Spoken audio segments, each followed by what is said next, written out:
गजपति जिला गोसाणी ब्लॉक अंतर्गत मीनकेतन स्नातक महाविद्यालय जातीय सेवा शिविर उद्घाटन कार्यक्रम अनुष्ठित हो सारी।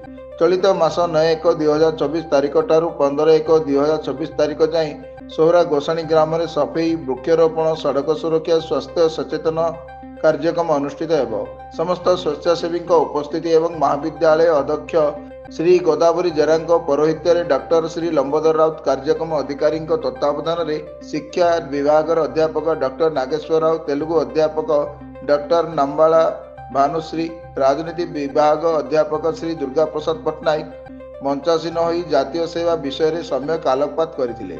इतिहास विभाग अध्यापिका श्रीमती सुनीता बेहेरा, इंग्राजी विभाग अध्यापिका श्रीमती मीनाक्षी पाणिग्राही, शिक्षा विभाग डेमोन्स्ट्रेटर निर्मल चंद्र भूया, क्रीड़ा विभाग श्री सुरेश चंद्र मल्लिक, लाइब्रेरी एवं अन्य कर्मचारी उपस्थित रही कार्यक्रम को परिचालना करथिले।